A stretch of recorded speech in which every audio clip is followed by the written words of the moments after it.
Welcome guys, कैसे आशा है अच्छे होंगे।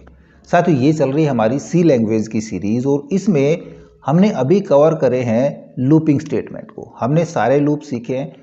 क्यों सीखे हैं? क्योंकि अब हम आगे एरे सीखने वाले हैं और एरे के अंदर हमारे लूप काफ़ी काम आने वाले हैं, जिसके अंदर हम लूप का यूज़ करके ही एरे में चलाएंगे।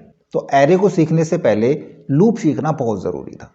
और यदि आपने लूप नहीं सीखा है, लूप के बारे में नहीं पता है, तो हमारे प्रीवियस वीडियो जाके ज़रूर देखें, जहाँ पे हमने while loop, do while loop और फोर लूप को अच्छे से एक्सप्लेन किया है। अब एरे क्या होता है? देखिए, जिस प्रकार से हमने किसी स्टेटमेंट को बार बार प्रिंट कराना होता है 100 टाइम, 1000 टाइम, तब हम लूप का यूज़ कराते हैं। इसी प्रकार एरे में भी हमने कोई सिमिलर नंबर यदि हमने लेने हैं और बल्क में लेने हैं, यूज कलेक्शन ऑफ वैल्यूज, तो उसके लिए हम अलग अलग वेरिएबल डिक्लेयर ना करके उनको एक एरे में डाल दें।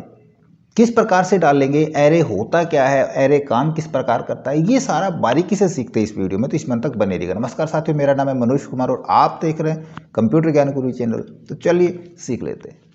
तो देखिए, एक एरे कलेक्शन होता है सिमिलर टाइप के डेटा का, यानी कि एक एरे के अंदर हम एक ही टाइप का डेटा डाल सकते हैं।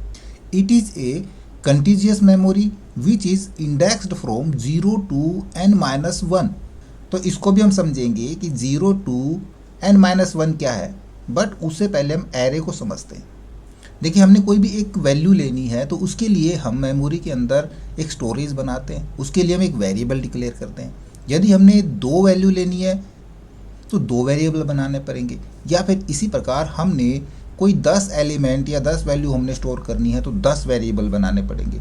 लेकिन यदि हमने इससे भी ज़्यादा, यदि 100 वैल्यू हमने स्टोर करानी है तो 100 वेरिएबल बनाएंगे। उसके लिए हमारा कोड काफ़ी लेंदी हो जाएगा, काफ़ी कॉम्प्लिकेटेड कोड हो जाता है। तो जब हमने एक जैसे एलिमेंट को बहुत ज़्यादा मात्रा में स्टोर करना होता है, तब उस स्थिति में हम एरे का यूज़ करते हैं। अब एक जैसे एलिमेंट का मतलब, मान लीजिए हमने 10 इंटीजर स्टोर करने हैं, या हमने 10 फ्लोट वैल्यू स्टोर करनी है, या हमने 10 करैक्टर स्टोर कराने हैं। ऐसा नहीं है कि हम 10 वैल्यू स्टोर कर रहे हैं जिसके अंदर हमने 5 तो इंटीजर स्टोर करा दिए और 5 फ्लोट वैल्यू स्टोर करा दी। ऐसा नहीं है। एक एरे के अंदर एक ही प्रकार का डेटा होना चाहिए, एक ही डेटा टाइप होनी चाहिए। और जब हम एरे बनाते हैं तो उसकी एक प्रॉपर इंडेक्सिंग होती है। हर एक वैल्यू एक प्रॉपर इंडेक्स के ऊपर जाके स्टोर होती है। किसी भी एरे को हम डिक्लेयर किस प्रकार करेंगे? देखिए, डिक्लेयर करने के लिए सबसे पहले हमको डेटा टाइप देना पड़ेगा, फिर हमने एरे का नाम डिक्लेयर करना पड़ता है और उस एरे के अंदर हमने उसका साइज बताना पड़ता है। तो इसका एक बार सिंटैक्स देखें हम किस प्रकार से लिखते हैं कि सबसे पहले हम डेटा टाइप, फिर एरे नेम और फिर साइज़। एग्जाम्पल के लिए हम कोई भी एक एरे डिक्लेयर करें तो मैं लेता हूँ इंटीजर टाइप का डेटा और उसके अंदर ए नाम का हम एक एरे बनाएं और उस एरे का साइज़ मैं दे देता हूँ 10। तो यहाँ पर जो हमारा एरे है ए, ये 10 भागों में डिवाइड हो गया और केवल ये 10 इंटीजर वैल्यू को ही स्टोर करेगा। ध्यान दें, क्योंकि हमने यहाँ पे जो डेटा टाइप लिया है वो इंटीजर डेटा टाइप लिया है, इसलिए इसके अंदर सिर्फ और सिर्फ इंटीजर वैल्यू ही यहाँ पे स्टोर होंगी। उन्हीं को यहाँ पे स्टोर होने के लिए परमिशन मिलेगी। अब चलते हैं 0 to n-1 के ऊपर।